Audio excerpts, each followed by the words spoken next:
Ko kori ke hu wha mo henga hi talwhatap ko toape.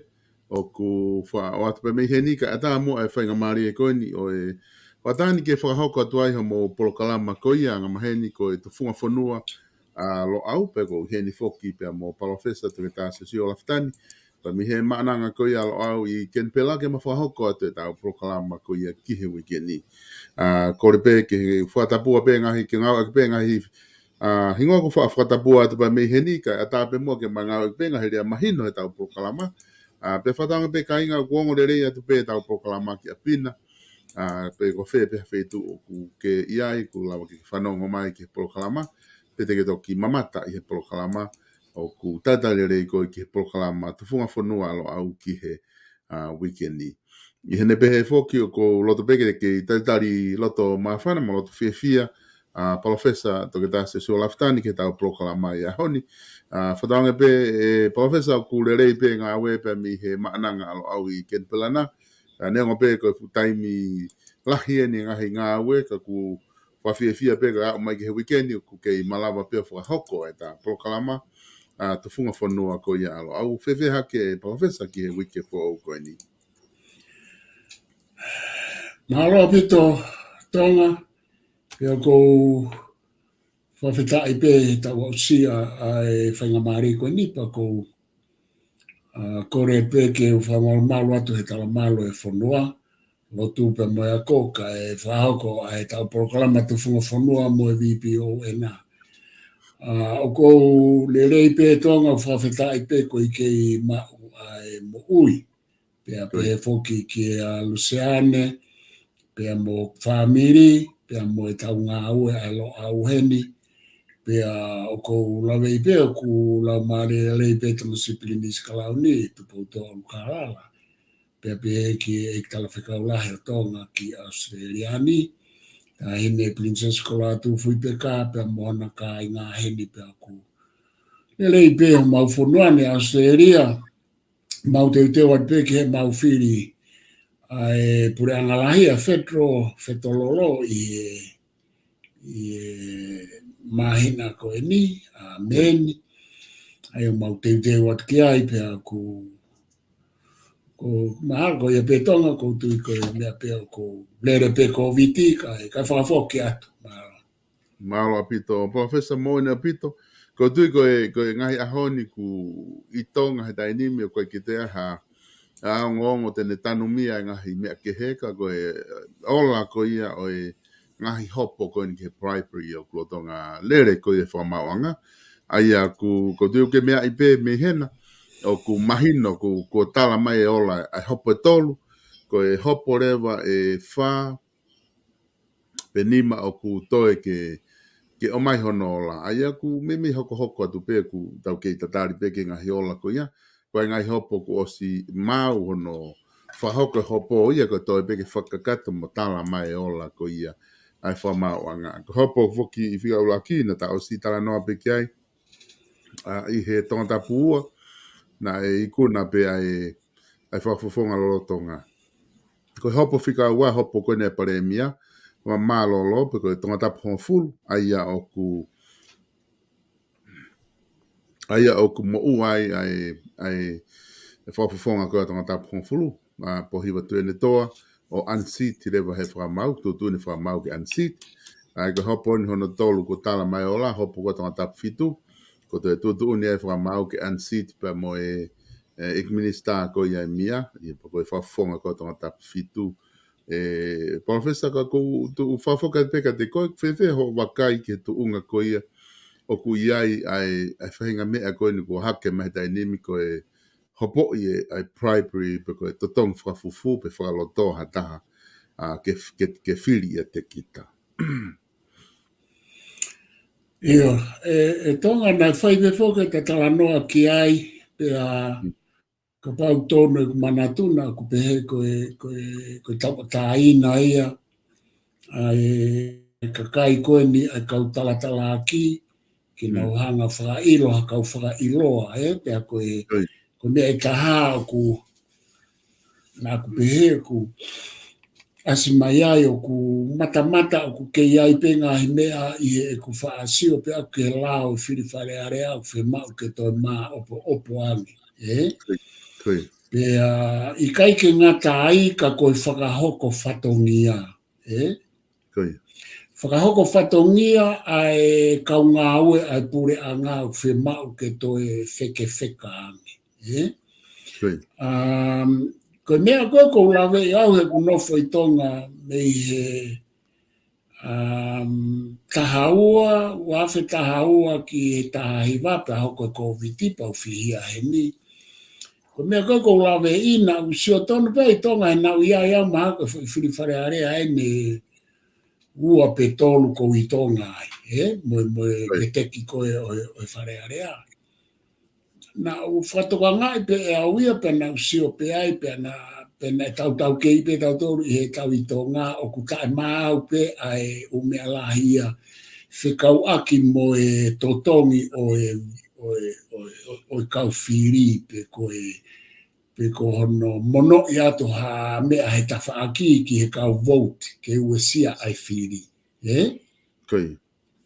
Pe o ku ai foki ko e taha mano i he ki he toko taha he me whakamore ka aku koe i tonga koe ke māu e whamāpopo ia na swai uhopo ki mua koe ke māu e whamāpopo ia e taha mano e taha koe ke lava o whakapapau i koe taha mano e taha o ku totonu ke ne whamore pau koe ko haparo pare ma pe ia a tonga Koi. solo Koi. e tonga koe ko haparo pare mai a tonga Koi. palo pare ma whakamāmani lahi ia. Koi. Hono whakarea e taha he oku corruption ai whiri whare area ko toa koe mea ko ku ke ai me feitu ke feitu he whaamalawa mapure i te whito ke whiri whare area ko tau tānoan ke whiri whare area u whanua te mokalati koe where a corruption nia tonga a o kiheni. Ka koe malawa koe ke mapure i, pe malawa ke ilo o whaka ilo, pe whatonton whakalao, koe veteki anga ia, pe kono whaito anga, pe ia he ku tau piki ni whai whilawa glahi e mamani au ke whiri Amerika, ku osat koe whamapopo he whamau e ngahi mono lalo te pire pa anga, aia koe ku poini, ke toe whapapau i ange pe e tau ngā wepe ke tau ilo, koe whahinga tangata o ku malawa pe ke awhe pe ia o whai pehe. Pa tau whawheta i rewa tonga ka pau ke a whahinga o ku nau hao, me he mono ai paanga, pe mono ha koloa whamaterie, pe mono ha mea kai, o mama o me ngahi tuutuni a lao. Ko mea ko ku ngofua he whiri whare area i he lao mo tuutuni whakatemokalati, ko o tala noa i ho uhinga, ko hanga wari patai a tamai e kakai, a ki ha whaahinga, lea kehe pe kai tapu ke totongi pang.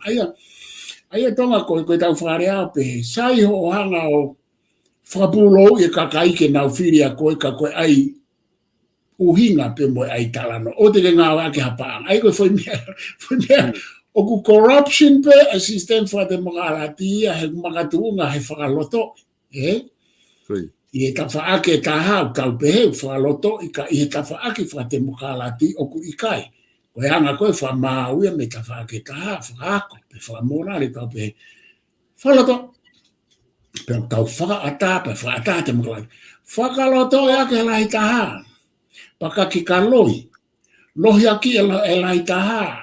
Aia koe tau siwa tu tonga i hao whanga tuku, koe whahinga whotunga pea o bribery. Koe kaka mo loi, ta tau pea mo kaka mo loi koe na kuhinga e mo uai tonga, pa kou whaapapa ki e paremia kimua, ai paremia marolo, whaiwhikau toka ta Pohi watu ene toa, pe he whoko whapapa ki a Singstar Saulala, Ka koe mea o kou tokanga au ki a i tonga, ulua ki o whaofo ofa ke whai e uhopo. Koe. Whaofa hono whakailo mea lelei. Pea mea lelei hono talamai he whamau anga I tonga o ku kei lau maari e rei pe lao I he whamau e kau whamau lahi. Kau whawhetai ai. Koe o mea ea koe ke tau sio pa tau wako mea. O te tau sio ki mo ua ai ianga e wakai e mo ua ai pare mia malolo pe peka sing star tau whapapa.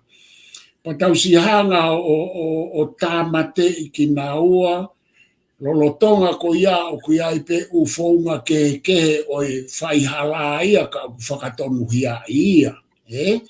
Ia e tau talanoa. Koe mea koe nuna whihia ai koe talanoa ki sirimi pe koe mea kai pe koe mea whakamaterie na whihia he fo I whakawhetongi ko iana I kai ke fou he founga whakalao pe kono founga ke totonu.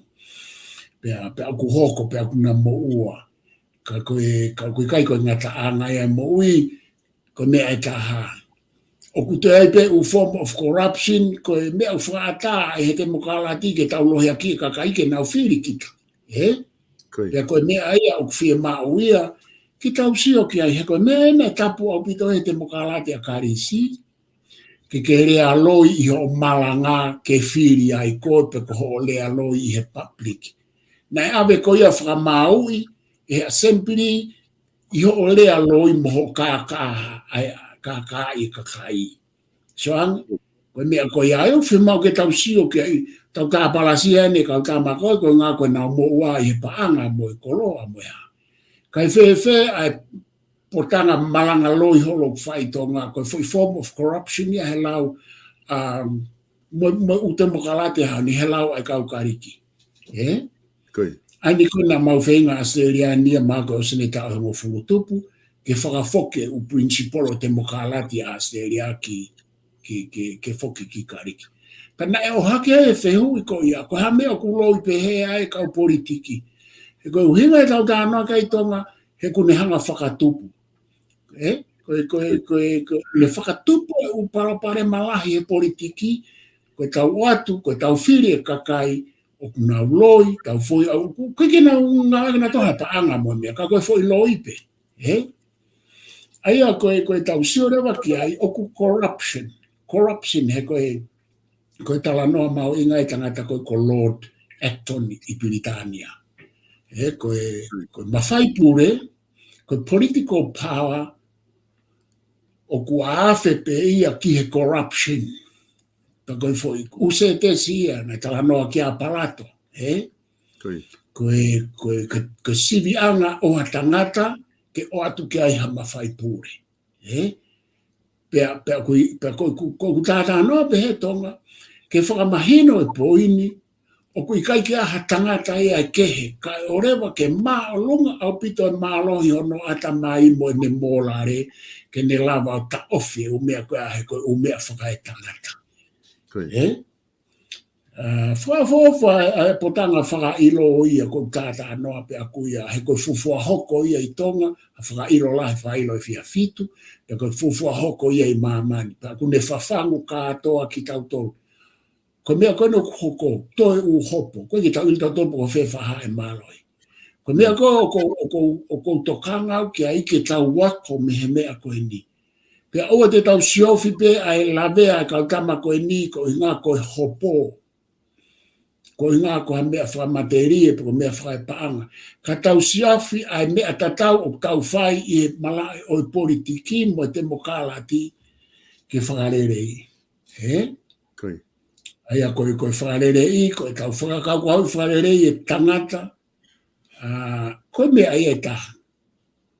Tangata, mama whiunga tangata o ku moholare whiunga o ku poto he mo ui mo kakai mo hawhia. Koe taha, ke tau whakakau kaui ai whaunga pe ku ke iaha mea ke whakarerei koe whiri whareare a pe ke tuku e loi tonga. Koe. Ke tuko e kākā, hono kākā, e kākai, monolohi aki e kākai, kou sua tau, e fui ata whaalahi, te tau alu eno si tā palasia, whihia kau tama koe ni. Tonga, ka pau na e whai maha o tu hopo e whiri whare area ko toa pe, ai poloka ko toa pe, e toi whiri fo o mau pe, ia he ku kā pe ai ukempeni. He ka mafuri hake kau tamako, o toi whakailo e kau tamako, na nau kau tala aki, kau ku tapu foki he lao, i e ku mau, he koe ngā ku nau lavea, i he whiri, ke nau toi whakailo i a isi tatau, i he whiri. Ka pau ku tonu ku mau. Kai ke koe mea pe ia o ko whiwahe atu e au.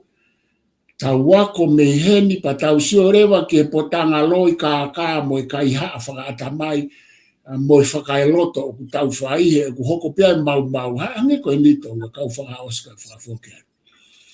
Koe kau whihai malanga whapolitikare eni mo malanga maari e whoki loi ata pe ia. Pea hu ki loto, i heni motongana. Pea hu koe ki loto, koe ku poini. Koe hai kehe loi koe ia mo loi koe ne kau tama koe ni he ao o loi. Koe whamawha mola.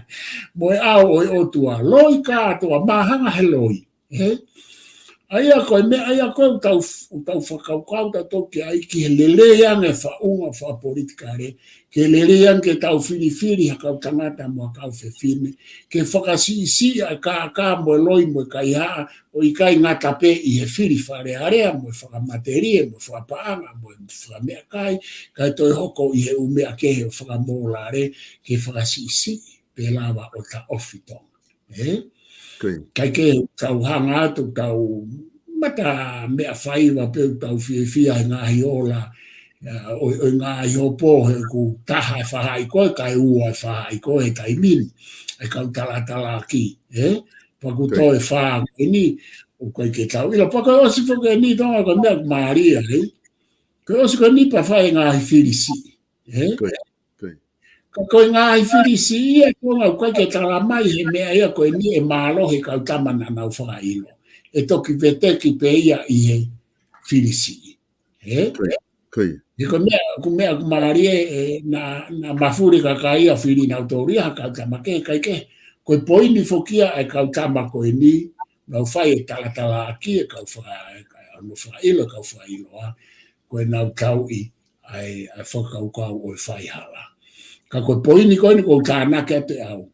O ku whai hala ai kau politiki, mo kau kantiteiti, mo kau whakai, kau tala ki koe nau whakailo i he nau umea lahe nau tōria koe ke aluia ke mea e whiri, ko tau pālongo a mai ai tonga.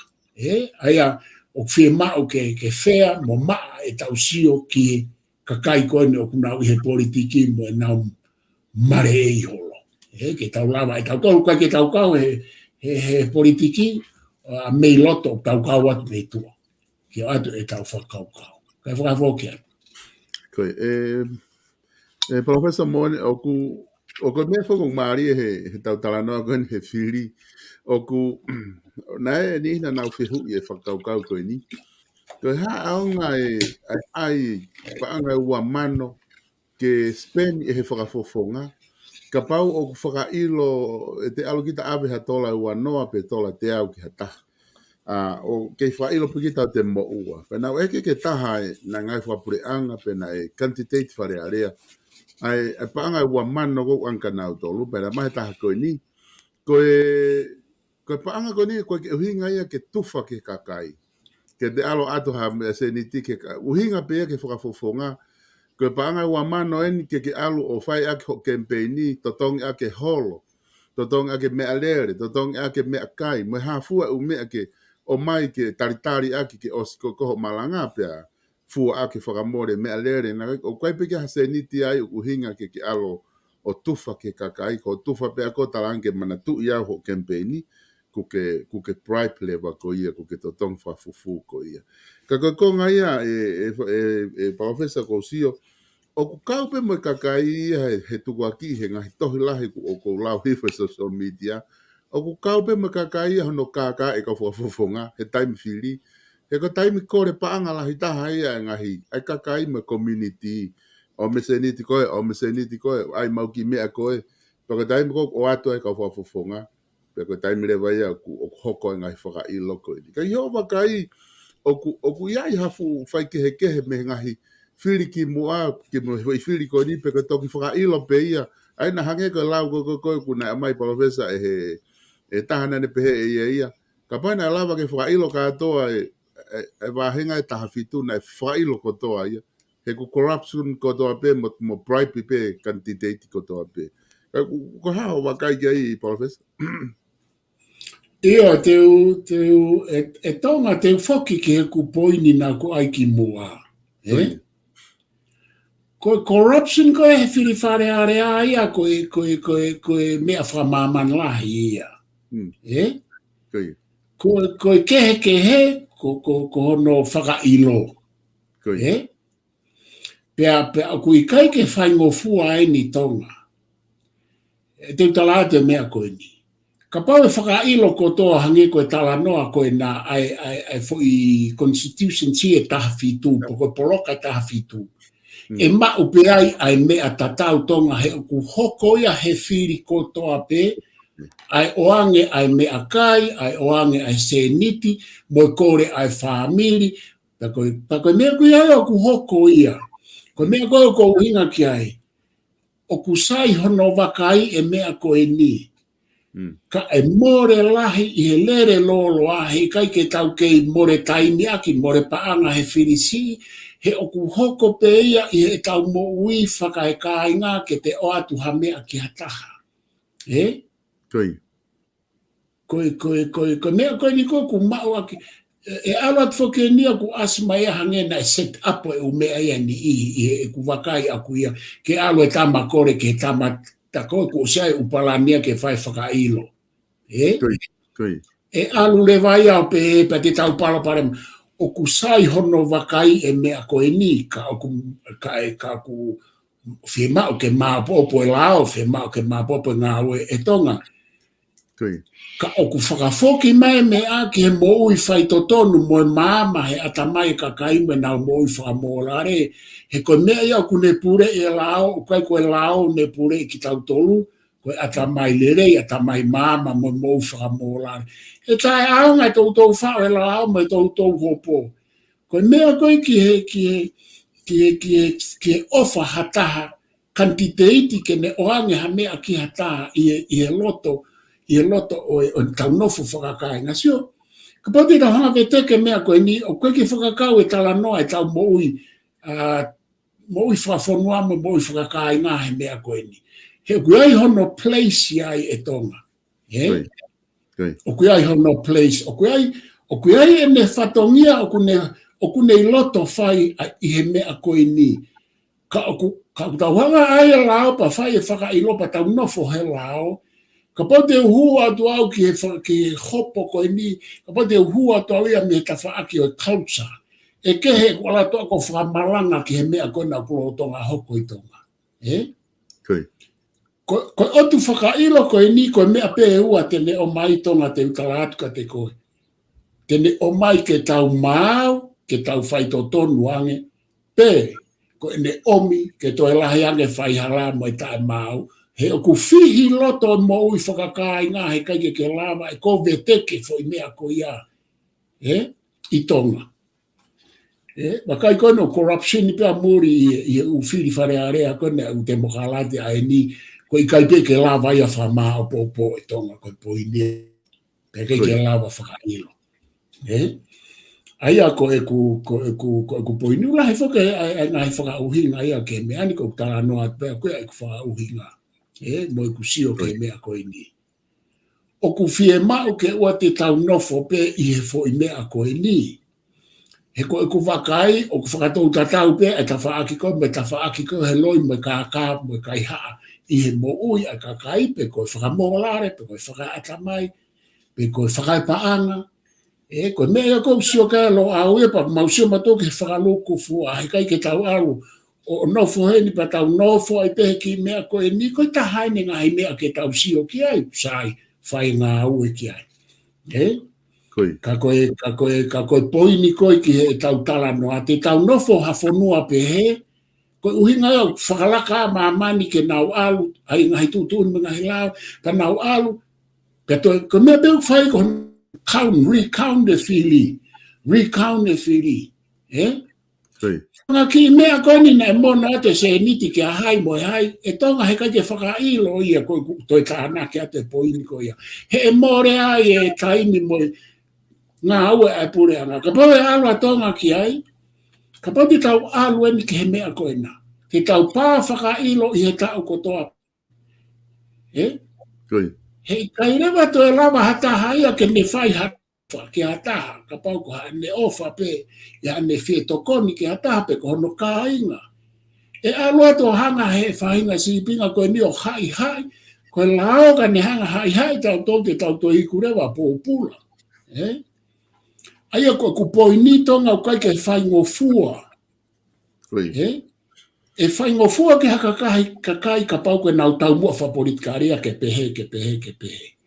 Mo ai ka te tau whaia leo koe whonua, koe tau ki whonua, whakahela, mo whakanga ngau ulu ia koe ose whiri whare area koe whakailo e whaipoloka e tāwhitu, koe tau pāhok, tau pāwhiti, ka sio kei whainga mea koe ia. Koe mea ia whakalaka ia maamani ke alu, koe recount e whiri, whakapau toki aha fu corruption, whakamana wahe ko mahina maina e kai e paanga koe iau. Koe mea ia kou whaike e talanoa. Ka koe ke whai ai whakailo mo e talanoa mo e ke he tamana ane o ange ai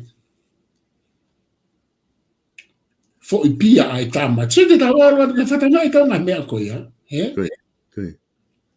Te tau alu ke whahinga mea pehepa koe ke reo pe te tau hanga control fefe.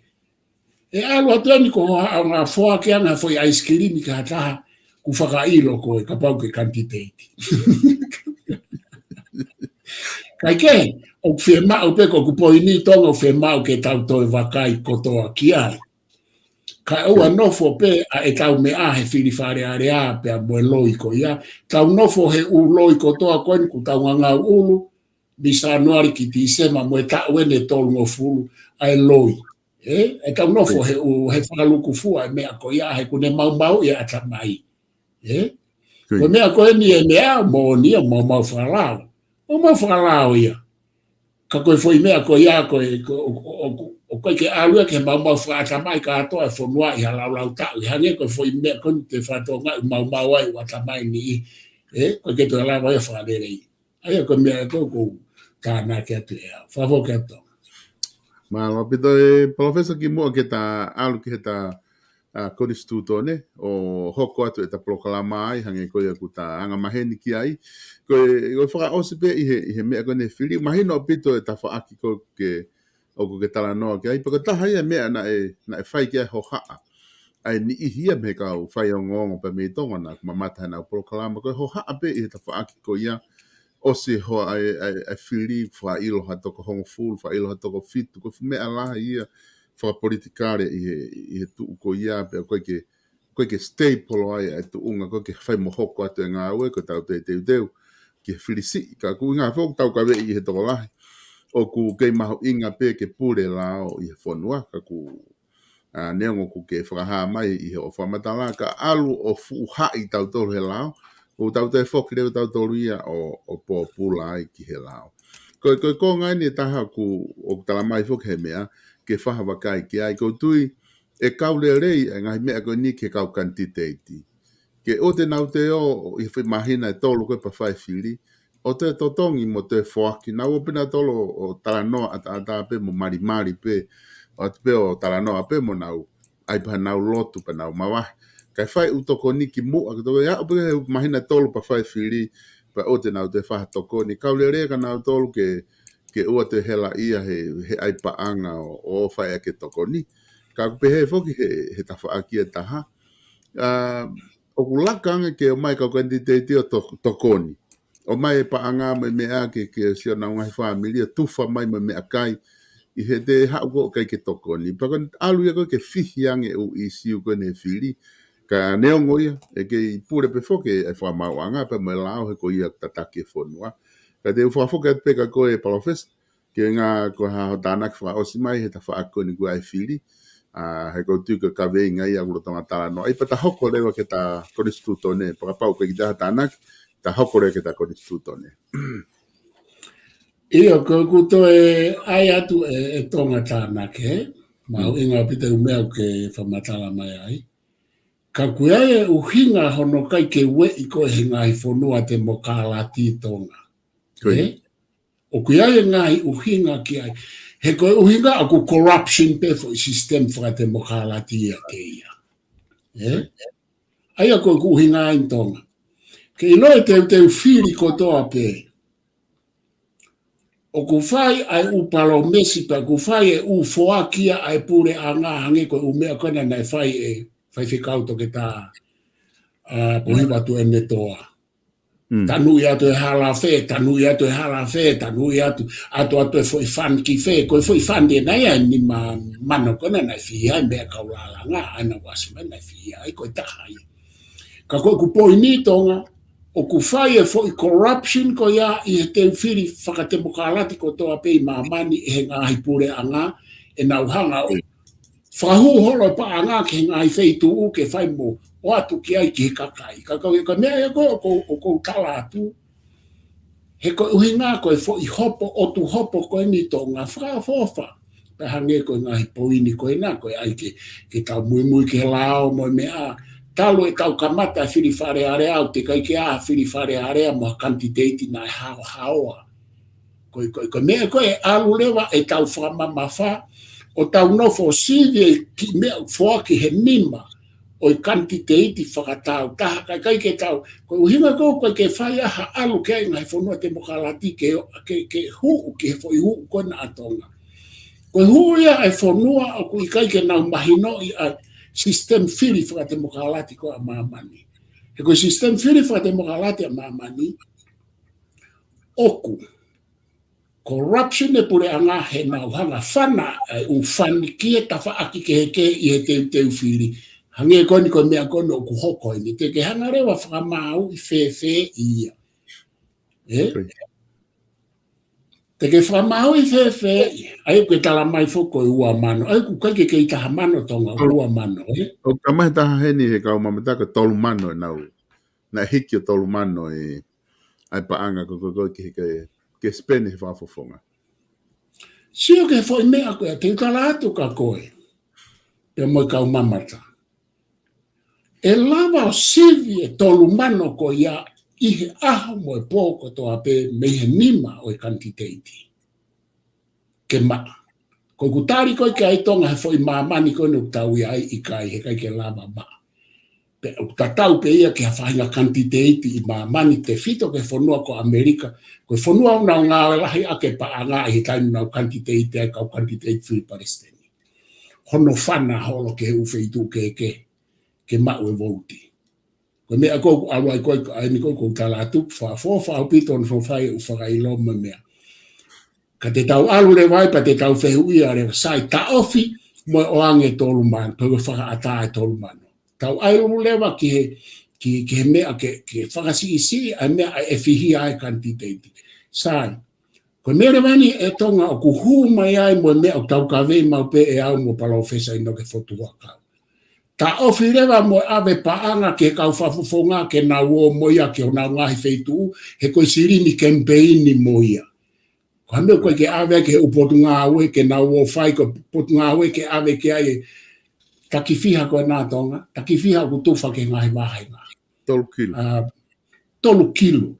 Pea ku ange whiha ai kau hoi ki nopere. Hange ko ka hoi ki nopere. Kai mo ke nau nofo nau tolu ke nau nofo mau I he nau nofo ke o te nau kau e tu whapaanga. To e mna tolo whainga I ke ai me nau tu whapaanga nau to. Koe corruption I au plahi. Ai oange sirini ko ia, koe oange 3 kilo. Ai a te tau alu le vare, talatu le wahelo au ia a ene uhinga ana. Ko inga ke tau alu ke mea koe maa ai talanoa ki he whamau a lao I he whiri whare area. Oa to e anga nau 3 kilo. Ai uwahenga he koe sirini ko ia malawa ngā wea ki koe sirini kempeini. Pea kui kai ke a whaafufonga whare area I whanua te mokalati ke au ke a paanga ke alo tufa. Koe whatongia whatonga whanfonga whare area ke ne whaafufonga e ka kaipa ke ne kau I he whaulao. Koe ke hano whatongia ana I te mokalati ko alo tufa paanga.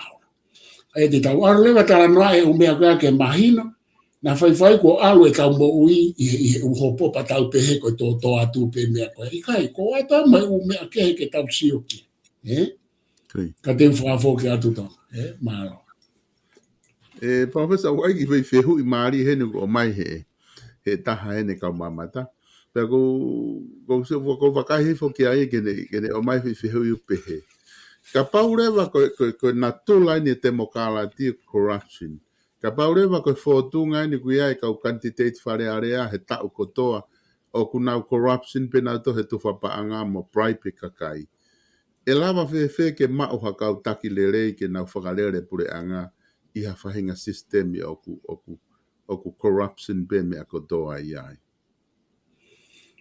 ai ko tari fo ki ai u pehe tonga ko tari ko ka filosofa pe tari pe ke a palato ko sistemiko to ko filosofa ko demokratas ko ia ne ula ki hanga pe he mai ko me uksivi ake hai tangata ka pai oange ki ai ha political power ha mafaifa politikare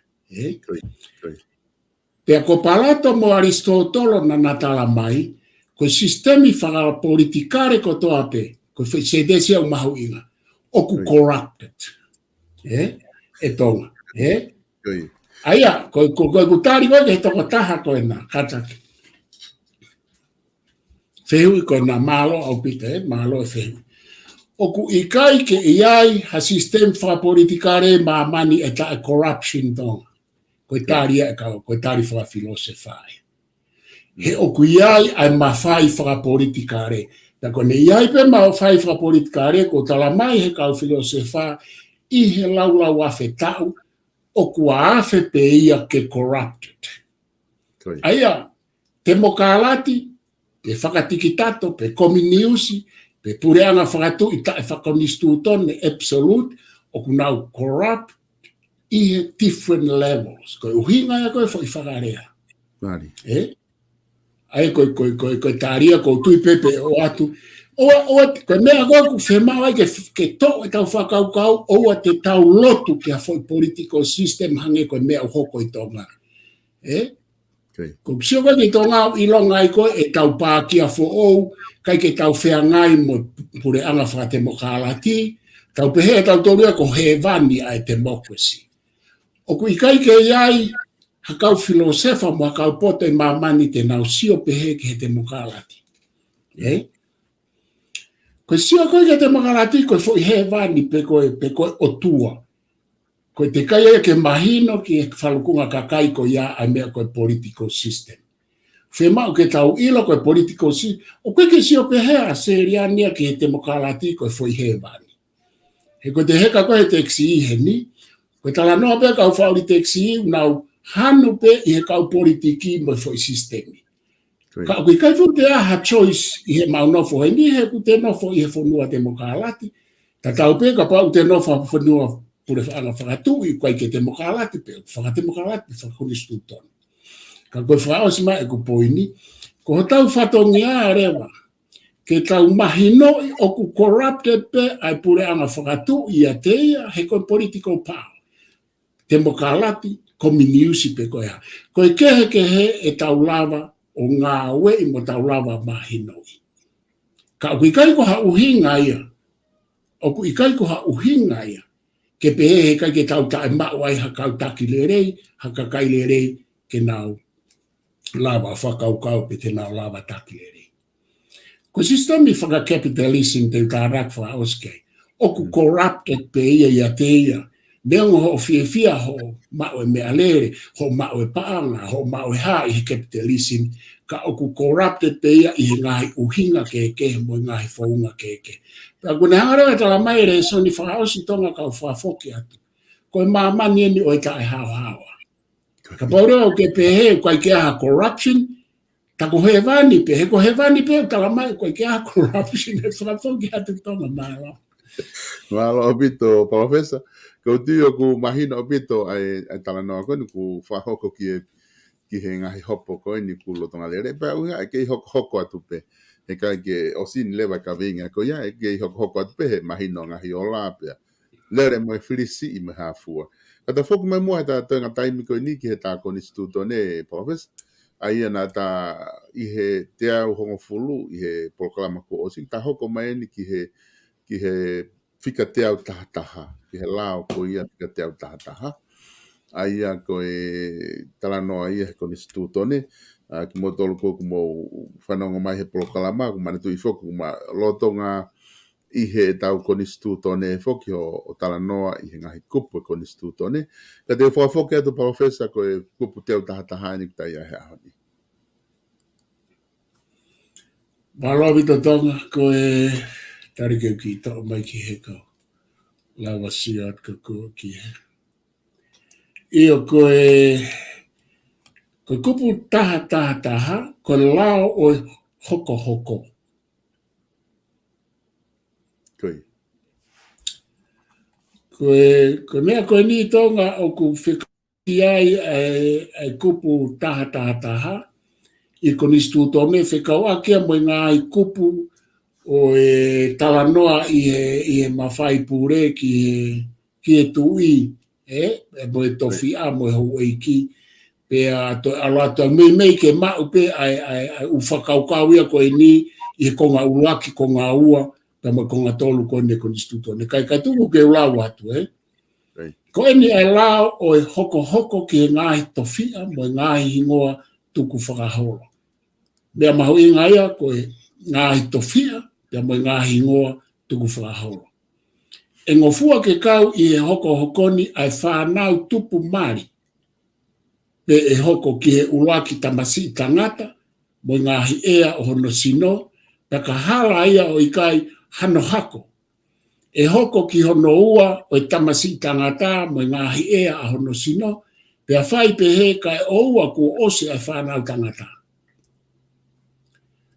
Koe konga ua ki a tonga o e talanoa tofi a mo e hoko. Ko tui ku mahu inga ke whamama whai a poini mahu inga heni pe koe taha pe koe ua, koe ulaki laine tangata ea. I e hingoa pe mo e hohoko. Pe kone osi a ka pau kai ke to lava hoko atu, koe alu lewa ki e hingoa o ea o toko taha hoko mo hono hako. Hono hako ea. Ka koe hako tangata. Pe e alu lewa ia, pa ku talere ma lewa o ngata. E mea mahu inga au pito ia, he koe o ku iai whoki hono uhinga e tonga, koe tui whakatonga pe a tānaki atu ki ai mo e hawa I koni stuto ne, koe toto o ku alu I he tamai, pe koe taataa. Koe toto pe koe taataa, ko hono halanga koe tamai,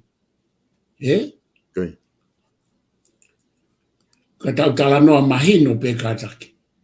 Koe whewhine, ko hono whatongia, ke ne hanga o tāri ai hao ai taataa mo e toto ke whakatupu mai ai whanautama koe tamasi pe koe taahine.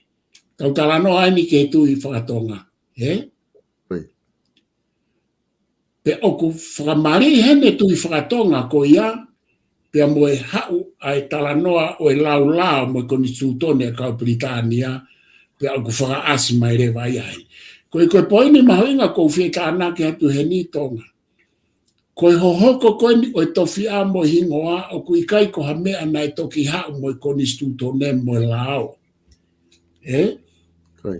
Koe mea na e hau pe mo e whonua mei mua. He koe fo I ilo motu aia I anga e ku wakai whamamani lahi ai ilo ki he hoko me he foha me he tamai ki he foha lahi me he tamai ki he foha lahi he koe tau lau whakatonga o ku pe he tonga ko sione o ku eiki pe ko mere o ku eiki he tau lau hou eiki ka pau te wate whatātako ia koe hae o henga o ku hou eiki aia sione pe ko mere. Ko uhinga he ko ene tamai o ku eiki. Ko e hou eiki. Koi. O kui kai ke tau pehea tau tō. He ko uhinga ko ene whae. Ko e tamaha.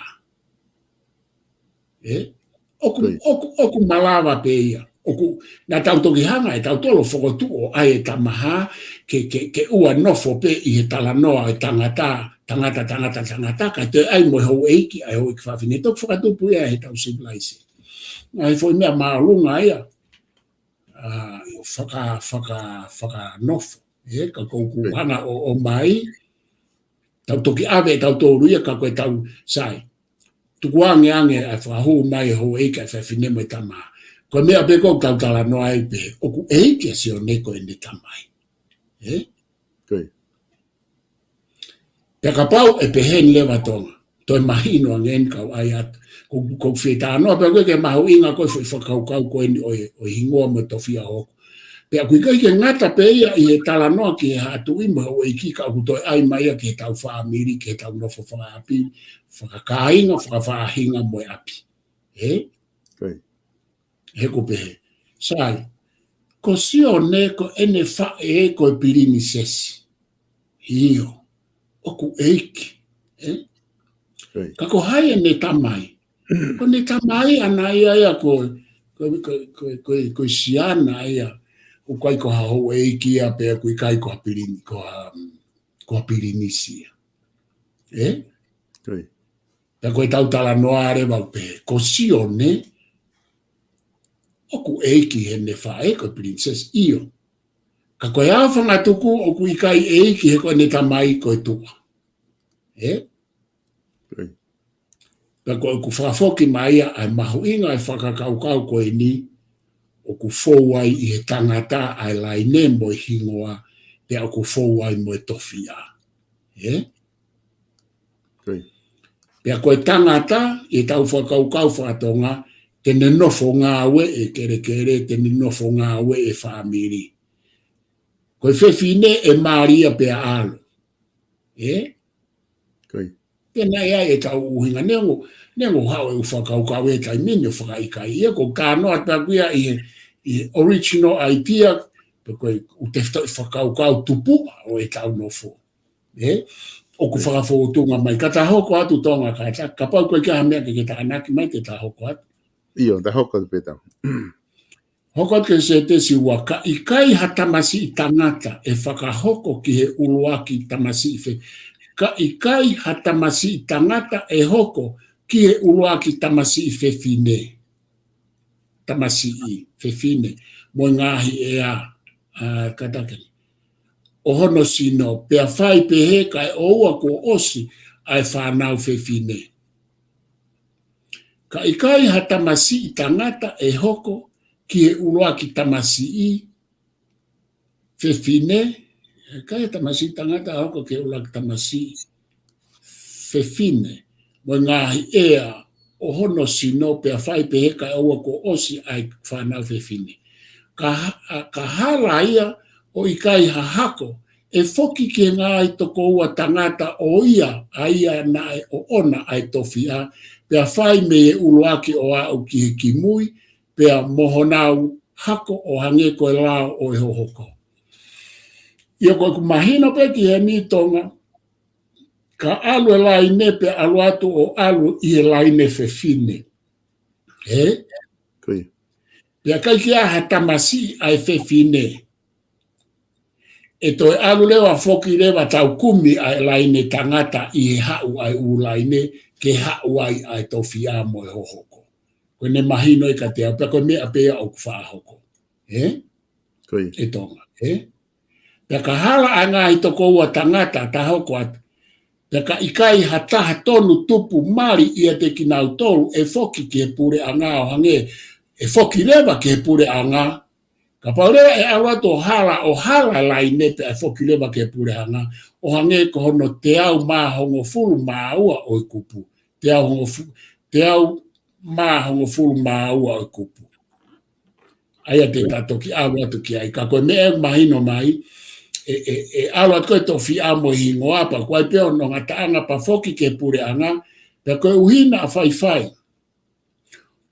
Pea hoko hawhewhine ko ea ke ingoa o hano pere, pea ka pehe e hoko ai tangata o ku hoko ki e whewhine, o mau ai ingoa mo lakanga ko ia pea ka whaiwhai, pea mau hahako tangata, e whewhine ko ia pea ka pekia ai tangata na e mau ai ingoa, e toki foki ki e hako e whewhine ko ia. O ku mahina o pito pe tonga ka pau ko tala noa ia, ko i winga pehe ka aluatu ko o osi a laine ho hoko tangata e no pere pe aluatu ki a laine whewhine ka e malawa. Ke ka pau ki a whewhine kui ai ha ane tamara ane tamasi tangata. Ko me ea kou mahino ka te au whamatala koe ni. Ka pau pe kia e no pere ia ku koe kia ano hako. Pe malawa rewa ke ave hingoa mo e tofi a kie o whewhine, pe koe tu whewhine o no pere ko ia o kui ai a hono a ene tamasi. Pe ku tau osi wakai ki e hoko ai o mea ko ia. Pe o ku toi hoko tatau pe ia, koe whailao maari e ni o mai pe ia o mai o ngā oe aki ki toenga o e whonua e tonga. Ka te whawhoki atu. O ku mahu inga pito, Professor. Ko pehe ko tahaini ha kupu mahu inga pito i he tau konstituto. Ne, ku mahu inga tatau pe mga hi kupu ke he, ka mahu inga kupu ko ni ke ngahi api, ke kakai ko wai ngahi api tuk whakaholo. He ko wakai whakoi ke mea koni ke lau mai, ke alu he ea, pa mene whanau, pakahala, au ri whatotoko ua mene whanau, pakahala, e pepe o se whi whanau tangata. Pakahala ia pe au rewa whanau whewhine, mo nau whanau koe whanau whewhine, pakahala tu ko ia aku, kai peke ma, pe te whokire vai ke toko ua te tamai, o aluhi fo ai, o lea rei e whangatoko ua te tamai, pakapai e kai toki mau, pe toki alu rewa ki he mau tofi a, ma pure anga. Ko wanga ko makai ki ai e Professor, ko fufo i lere laine ko ia ko fufo i lere lo amor. Lere lo fa mana wahe. Patoki lava ke foki ha api ki ha e ki mautofia. Unga he kapa e kumi ke foi hoko ko ni. Ko ke la pe ha api ta ya ha e ai kapa ko atunga le re te to akita mo to fanga to ko le re to fa to fa fi ni mo na fa na te foki ke te fanga tamai le re mai mo na fa na. Ai ko me u api e ma ko ko fehu I foki fa fehu he ta fa ko ni ko ha winga ko ha fa ma e kakai pe more vave ha kere ka te fa foki atu ka ko e Professor ko poini ma winga au ke o mai tonga ka ko fehu at ka ta ki pe ko fehu atu he ku manatu I ko o ku ikai ke wha pe he ia tonga. O kai ke wha pe pa ko whakatoka ngā e uhinga. He ko uhinga, ko ngā he laine, ka pai aluatu he laine tangata, ka ku osi whihia nau tōruia I he u, ko tatala no aini ki he, ta ai pe ho e ki I he ai hingoa mo tofi, a kata toki hao ke kakai. Ki ka ai ngā whakaluku fua. Ko mea ko o ku whaahoko, o ku whaaratu peia pe angata, o kai ke pehe ke trace ai peia ke alu ke kumi. Aia ko e kapau te tasio ki e hoi ki no pere, ko ene foi alu atu pe anaia I he foi laine pau pe kou alu hifo ko ia pe whaaratu peia, pe ta ofi ai e he tui. Ta ofi he tui ai hingoa mo tofia. Pe ta ofi rewa he tu ia, pe taime ni I whakalongo ia ai. Kai ke aha ta haia e ave ki ai. Pea o vare pe ki tau tōku whaki he tu I, ki ha fo I laine, o ku nehanga whiri me he laine ko ia hano kumi hange ko tānoa, pe ko e nehanga ia whaki mataha o e whare alo. Ka oku ko poini mau I ngai. Ka oku kau whakai taa ki he laine ho e ki no pere ko ia. Aia kono a whangatuku e kei alatu pea ki ho poini, kai ke toi kumia I he alu ha mo ha fua U alu hoko ko ia. ka guto mai me foi laini o fare alo ka o ku fika waki fai tata aki ko me ko ke ono CVI pe ku totonu pe ikai pe ko uhinga ko pirinisi ko foi me ke here vai o fema uia ke fai ano fa fe uia ka ko me e ko tala no ke ai fa ko ka ko ha ke ta no fa ka nga to o ku ikai pe ke fa alu pe he mo ta no fa ka nga ko ke pe he ko case lahi po case ko tope he kone aluatu pe koe o ngata i e fo ilaine mahino ka pau koe laine tangata e tolu. Pea tu uia ai, pea foki, pea koe nalatu pe koe o ngata ai pea foki a ki eiki mautofia. E koe mea koko maare e ai tonga ko usio ke whaafo ofa ai tau mea i he umea koe ni he koe kai ke pehe ke ri aki ka atoa reo ka koe toki. Hange pe koe mea koe tui e toki. Wakairewa tu ipe ko ne siorewa ke ulai ne ka oange ai taimia ki ai ke ne toki a fio whakarelei pe ko ne toki sio whakarelei. Ko hai e ave ki ai. Pea ka paute ne ave he kune whahanga mau pe he tu i ko toa claimi e ne taataa ki hataha o ave ki ai hataha mi hono whare alo ko uinga ko whikau akwha e tata.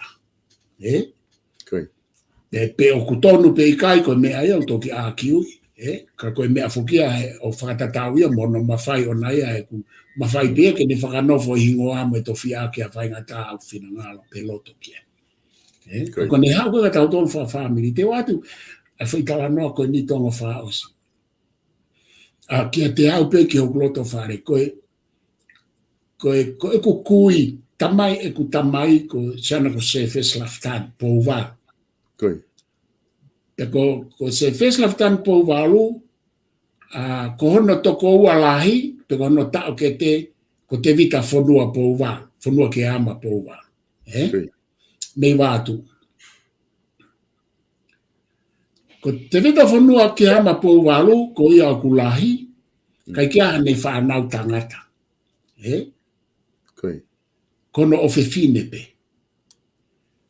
ko se fes laftan po walu e kukui whanau tangata anai ta ua mana ta ua tol whani tofa aia ko e ku tangata eiki na lahi taha sai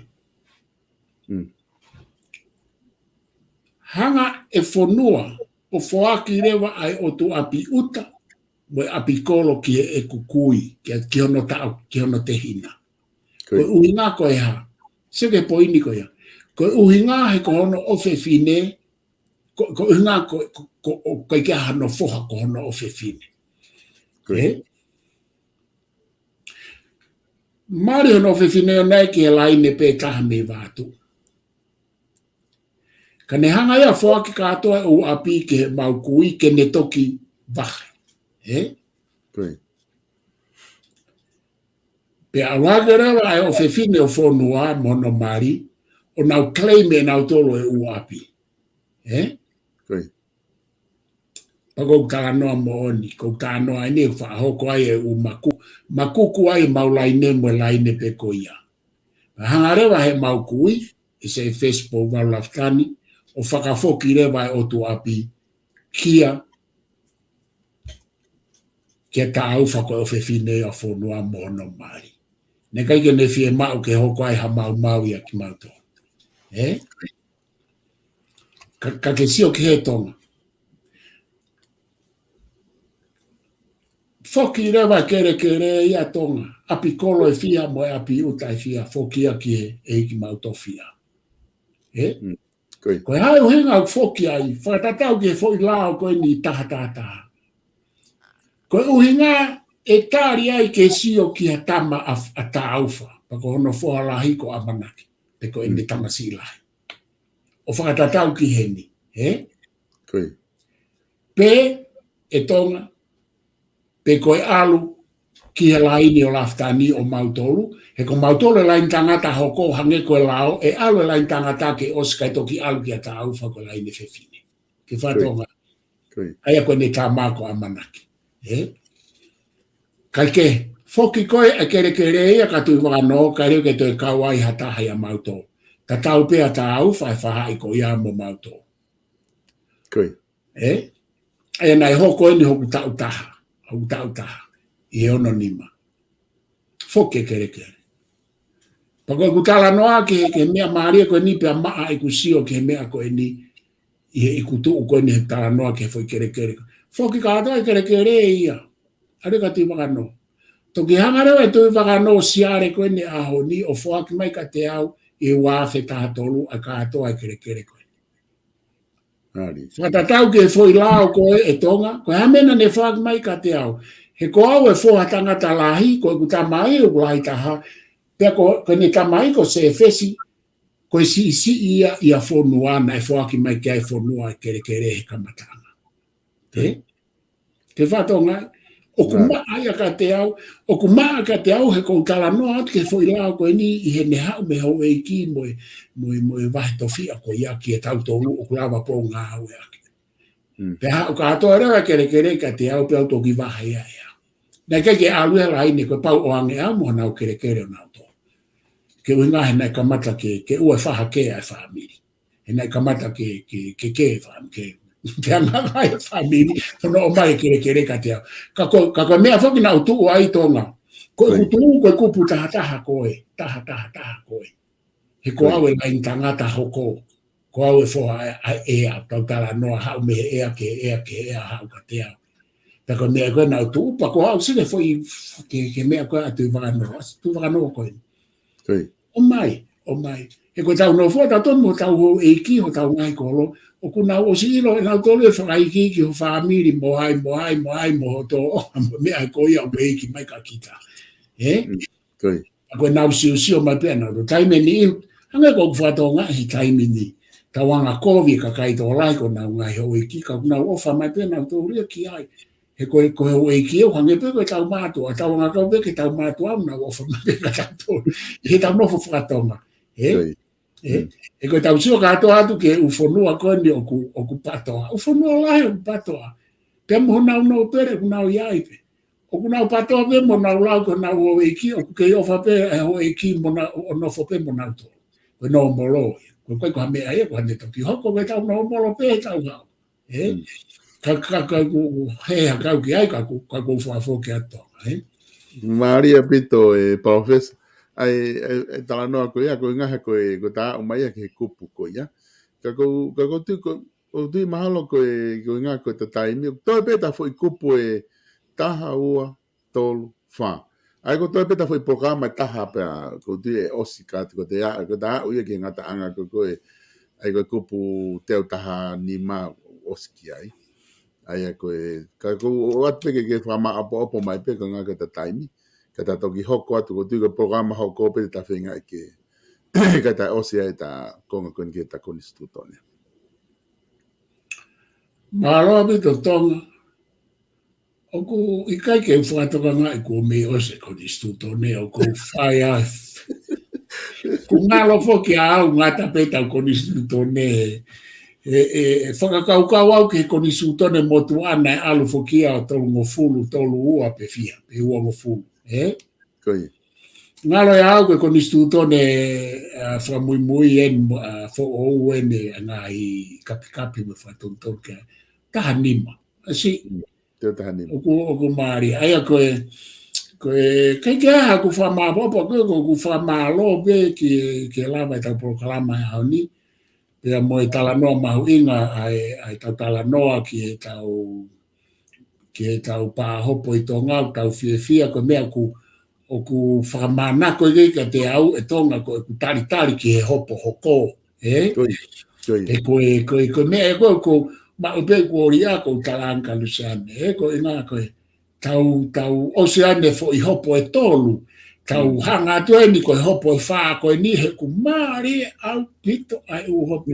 Kuke he ange e ku whakauhinga ako ane nai koe mea ke he ea taime ko whengai ke analyze mo vete ki ha fo mea pe ku tu i ka taha ia pe kai ko mea ke he ka ko no fo pe aguia he kamata mai ai o tu hopo ko ni o ko mari ia pe i na i fo i hopo Pea mo I kai ke tau ilo pe ko hai ai whahai e maalohi. Ka koe, lai o sikone fo I hopo e ua whamui mui tonga. Koi. O ku mata kia te au te tau alu atu e lahe maalohi ai kau talatala ki ai patoa ai ai fo I toinga hopo koe ni. He ko siai e ngahi ile e ui koe I lao. Ai president. Koe ai president. Koe ngai fo I keisi ia. Mate ai a pohiva, mate ai a saulala, pa kou whatoa ngai e u hopo o ku toe, o ku ai mo u keisi pehe ai, pe o ku posi polo ke toe mate ka atoa fo I wha koe ne o ku toe me iai. Ko anga pe e ku wha mahalo, a koe o koe ke u wha papaui. Ka koe tau rere tau tau koe nia ka tau tau, o ku mata e wini atu e kau talatala ki a patoa kau wha iloi koe ni, he ku osi mahino e u keisi ko na whai ai whihi a koe whaki ofa ki. Koe to o se nei ano o atu he whafofonga. Ai a koe mea ia ko maari e pea koe whaluku fua o ku tawako katoa mea ai. O koe ke u whie mauia e au e. O koe ke u tari ai pe ke ako mea ai kau quantitative. Koe ku wha amu au ke tawako katoa mea ai. Pia tau ofa mo tau whaapa ka ki nau tolu o nau whihia he hopo koe ni, kau ke tangata kotoa. Koe ke tau ilo e tau alo atu, pe ke tau alo tau koe timeline, tau siha, kou sio he whauia tonga. Kore pe aku ke kakai ke si tukuange a sing star saulala mo whaiwhikau toke tā tuene toa pōhiwa, ko pōhiwa ia na whakanga I lahe au ia he kaimi ngai kei pure angai mo e ngai whoaki ngai kei ke utui ki ai whakai kempeini ka ku hoko ko sio pe au ia ai he pare mia mautou Scott Morrison whai ai mea tatau ka ku hoko koe ha mea pe ki hataha pea ko e tau humanity ko ki tau tolu whahinga tangata o ki ai e tau wongo whakaapa mo e tau wongo ofa ki hataha ko hoko ki ai ha paraparema mo a whakatamaki. Pia ku tala noa ki ai toi tapu, tau tala noa ki ai kau poto whakamorare Confucius mo Sun Tzu mo Lao Tzu mo mea. Ko mea pia ko whaamawe ki ai e ko hanga tu au ia mahalo e toi ai hani ihi e tonga. E la vea he hoko I e kau whailoa I uhinga tatau koen ku o sta I mai he whamau lahi e mape. Aia katoe ia fo I hopo ia mare e whamau lahi me ai te tau whawhewia rewa. Ko hameu ke mate ai ua koe ka kai ke mate tolu koe. Ka pau nau I he tu unga tatau. Ai ke kau tau tuku pe mea kotoa ke whamau anga ku kei whai ai mea koe anga pe kuri atu. Ta koe whai o sipe tonga ku me o se tako nistu tone. Pea kui kai ke huilo ki o whakaukau, ka koe ku anga ku whakaukau, koe ai koe nau tala atu, koe ta whoki o hau, me konistu tone koe ni ka tahanga hulu aki ene, ai ngahi kapi mo ngahi uhinga ke tala noa ki ai, ki ngahi food, ngahi kupu ko na e whai ai kapi mo e whatonton, me konistu tone ta valfit ni ma, pe koe haho sio ki ai pe whie maa ke ta I ta whai foi mea ko ia, e koe wange foi koe nia, koe ta kōspe, a ta ua to ko ua pe me konistu tone. Ko ia pe o ku lava ke ako me ia I malo, plaka pai toki o miha kau tamai ki kehe ia, mua kakai kehe ngā I mahina koe ni o si o ai, ka ko wanga I whakau tonga, koe ta os koe ni, ta alu ki he kupu ura ki, ka ta si o rewa te ta whakalaka, pe he kai ta te tala noa e ngā kupu, o ku tu mau te ta ki lave pe pa ta alu ke uhinga o ku matamata na tu mau ai ka ta alu o ta meisio ke ngai kupu ko ku os fai ki ai ala pa ko tu ko ha pe e to imagino ma ke angi ka ko fa ki mo de apito pa professor ko tu malo e fra of apito ke ta foki ki he konistuto ne fra hoko he ta oka osi eta tala no agoni he ta konistuto ne koni pa ku mo ne pito mo fa tala no ki ngai hopo ko ni toe ai o ku tau hanga atu ke amanaki pa ku ha hono fa hinga ola ka ku hangai ko lau ko time ko nu mahino ai o la tatu fito ki whafonga tonga tapu fito, tonga tapu hongo fulu. O wakai fo peke lahi ai kakai ku nau tohi o popo ake pena o ofa ka teki nau. Koi ko hingai ka popo i whai, ai ka pau ko whai hala na whai, he bright ko ku na mo uai. Ka koe hoko atu ia ko e tau urunganga whakatonga. Mahino e tau te ai e toho na sea pia ku osi whi chepta ia ko ia. Ka koe hinga ka ku hoko atu rewa ka kai tonga e nau ofa atu ka nau he mea ku hoko mo na family. Ka heka ke lava ta ofia ai filisi ia ko ni hoko mo no unsit na wa. Ka ko tui ko konga pe ta urunganga whakatonga e Professor. Ia pa ko toi tāna ki pe tonga e ku ongo ka te au o toi tāna noa mai ai he. Koe kaika ngata pe he tau i he tau unganga mo tau whakau whakatonga ka koe foi mea o ku kakano a ke lotu whakaristiane. He? Ke oua e tō ho tō kau ngā whanonga pia te toi tua ke ka moe fu toki sai. Ko e fua ho o pehe e te ai a rewa ho foi ulu. O te toi o tau e whakita ai o kulotonga la vea lahi. Pako mea o kou whatoa ngai tonga fie mau au pito ho tau kakai he mitia whasosiare ke a ko. Pea ku fie mau ia ke ure a tau kia i neongo pia ka pau nau kapmena toka au sai pe ia. Hange koe tala noa koe a ku ngalo e au e filosofa koe nane pehe, ngalo e hingoa. Ka pau o ku kape atu hataha ka te koe. Sai pe ia koe kia ha feitua me lau e ai. Ka pau ku ne hoka ea koe ha fu tau pa ke toki mamahi ia. He ku mamahi ki o sino. Nea mo mamahi whakaata mai pe ia mo whakaloto ke a kita. Ka koe ku poini e tonga. Na e tōnou noa si su. I he wakai ai kakai. I he wakai ai kakai. Na e tōnou noa si su i he whakamau a pailato mo i kakai. Pea na e ha. Na nauhanga o tau te ai. Lolotonga ai pehe o ku tōnou nou. Pea na nauhanga anuhia moha mo naua o nau kau se whai lolotonga ene whainga tā. Ia ko kupoinia ke tonga ko tō pe mea mai. Ke mea ko hoko ke kau whawhifonga ko nipa koe ke tau ilo nā te hoko mai mo kau whawhifonga. Tuku wange a nau tōn te whamau anga ko ena ko nau mawahe mai ko nau si tōme koe anga ia tau mo ui. Tuku a hono taaki.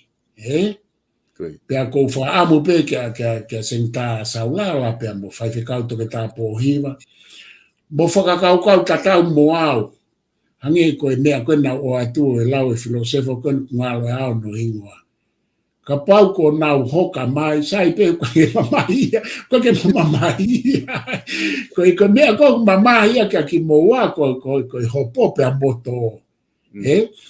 Koe mea ia mo oni. O te mamahia mai moa he kau pā hoka atu koe nika kou kore atau ke kakai. Hoa iki mo tau ka inga. Mo si tuku atu ae mo whafofo ngā. O whatoa kia ki naua koe tau no fōko no whaka inga. Tau whekau kau ak whakai toto pe. Tau tuku koe na ko tau tea e whamau whiunga pe ai. Tau puno o whahana lotu pe tau whelotu ak sitong. Aku ki alote koe ate. Teu ki mata ai e go se tatai mi go ofa at ofa at moto ko tape mo be mai. Ofa tu Professor. Malo pito kainga ko lava ia mo polokalama ko ia pa mo e tufunga fonua lo au ki ahoni. Fa malo la hia tu ki he Professor e lava ki fai whakatala no ki ai i he kongo e polokalama ko tau whahau kai ahoni. Te mata e whoki mai pe taim tatau o e wike kahau ki hoko atu e tau polokalama tufunga fonua alo au ke te kumotol. Whamalo la hea tu e kainga mo kau mai, mo mata mai polokalama. E o atu, e manaki ke whahoko e polokalama pia mo Pultousa. E hoko ai ua, ka kohi ngā ku ki whainga tāmaki a Pultousa, e toki hoko ai polokalama ko ia, i he wiki ka hau. Ka i he hoko ko e ua i he ahoni, taimi kona New Zealand e hoko, e whahoko taha mo Polokalama ko ia, ko e holo wifi, pia mo Augustino, ka foika stake, te ma whahoko te Polokalama ko ia, holo wifi i he hoko ko e ua, aia ko ha hilipihanga hi taimi me heni, pia e whahoko tu rewa mahalo community e whanoa me heni, o ku whahoko tu rewa tau Polokalama ko ia, ko e hulo wifi pia mo ka foika. Ka e maloho mo mea mai, ka mo mea